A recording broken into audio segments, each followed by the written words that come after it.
We're back home in Miami, Florida, a few days after the 2023 semifinals that went down up in Orlando. Good news, I qualified for my 10th straight CrossFit Games, which is pretty awesome.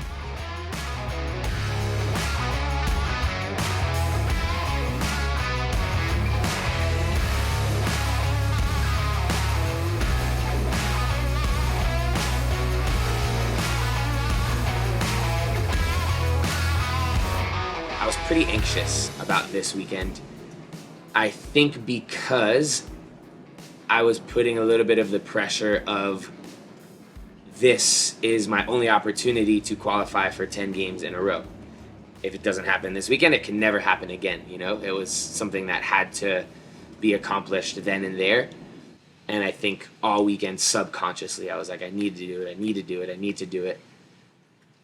And that just left me in a little bit more of a high-strung state than I typically compete in, which wasn't super fun. I think I wasn't really having fun competing until event 6, but we're getting ahead of ourselves. Day 1 of the competition, the morning was like a long morning. We had a lot of time before the actual event kicked off, and there's just like a lot of anticipation that builds up when you have extended time to basically do nothing.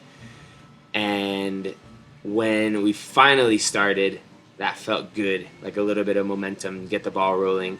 Event 1 went relatively well. I wasn't really expecting to knock that one out of the park. I think being in the top 15, I finished 14th, I believe, was right around what I thought would have been the case. I think I would have been pleasantly surprised to have been top 10, and I would have been disappointed if I had finished any lower than I did.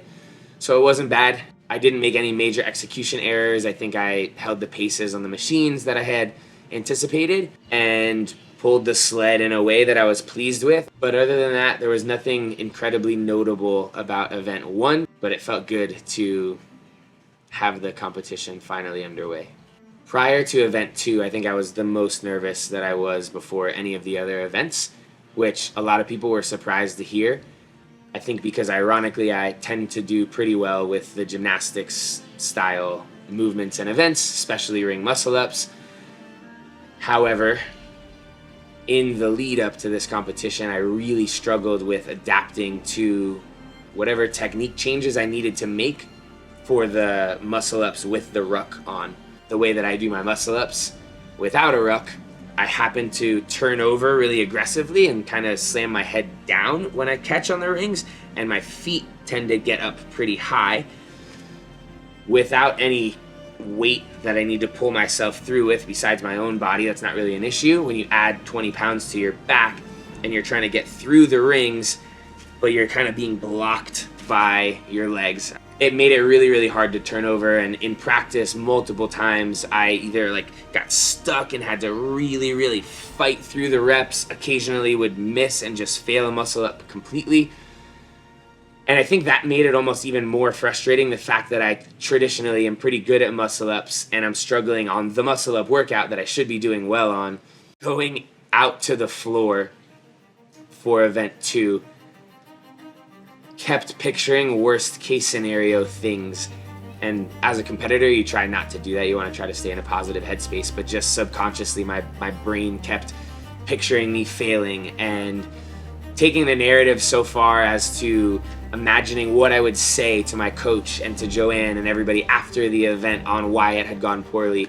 And I kept trying to stop my brain from going there, but we took the floor, and I think saying that it was a miracle would be very dramatic, but it really felt like a completely different experience on the rings on the competition floor versus the rings in the warm-up area.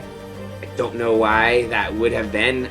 It could maybe have been adrenaline, but I was thankfully able to get through every set of the 5 ring complexes unbroken. I kind of was the front runner getting to the pistols every round, and that was kind of like a hallelujah thing for me to have gotten that out of the way.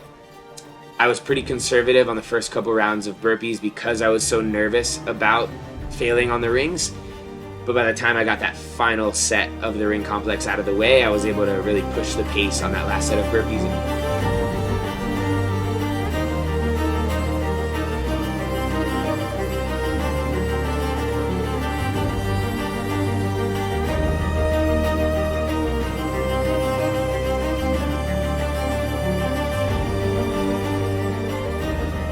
Almost caught Adler for the lead, but ended up taking second overall on that, which again was just a pleasant surprise because I was very unsure of how that one was going to go.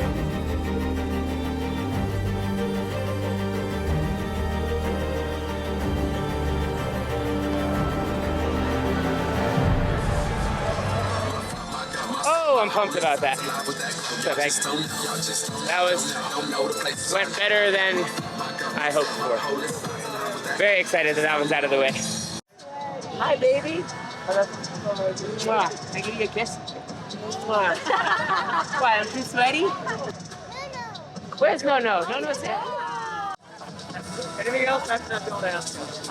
Okay. Okay, I was gonna say I love you. Mwah. Are you Bye. get a nice? Love you guys. Yeah, I think so. Yeah, I'll text you. They're waiting for me.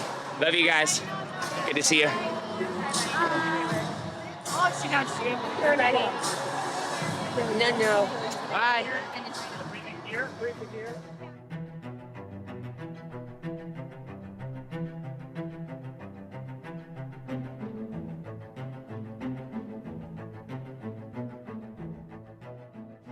I felt a little more neutral about Saturday's events, less nervous because they were a little more straightforward. Linda's kind of just fitness on the barbell. There's not a whole lot of like risk elements to where you could mess up and fail. Linda went surprisingly well. To finish 5th was the surprise. I moved through it in a way that I thought I was capable of.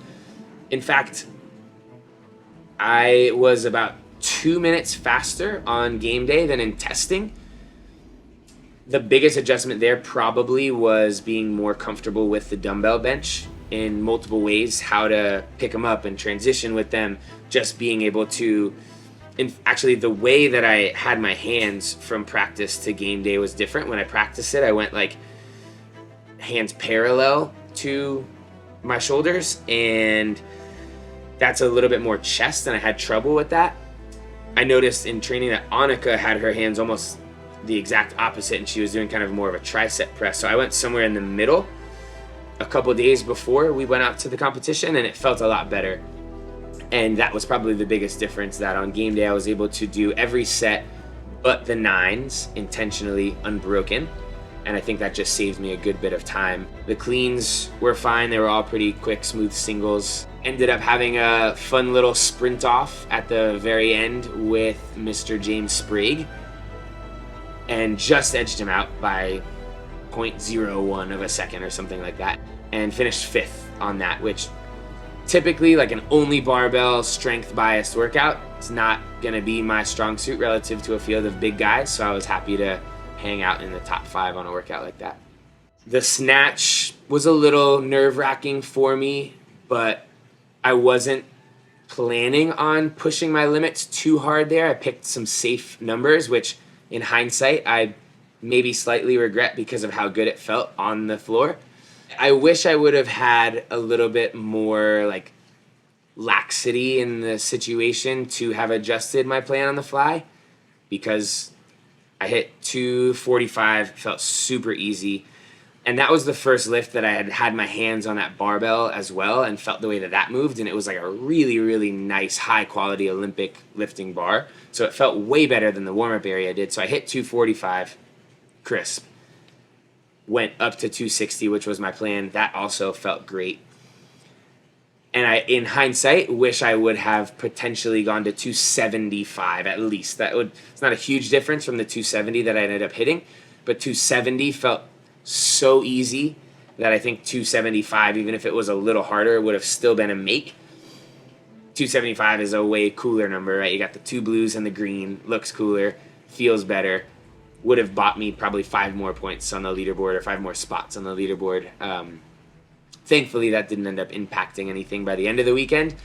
there was even a moment at the end of event 5 where Jason Hopper and I had kind of a sprint off, and I thought that I had put my chip timer foot out on the mat before his and beat him out by a split second, and it turns out we exactly tied, and then he won the tiebreaker because of the weight that he had lifted.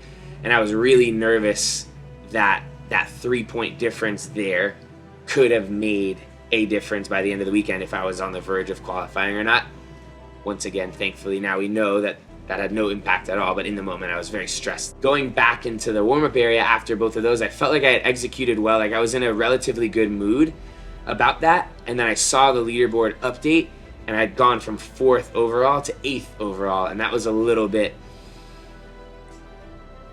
disheartening. I felt less comfortable being in that position going into the final day, only 4 spots out. I kept doing the math. I had like a 70-point buffer between myself and 12th. With only 2 events to go, even though I knew that one of them could be pretty good for me, I just didn't feel absolutely certain that I was locked in to go to the CrossFit Games at that point.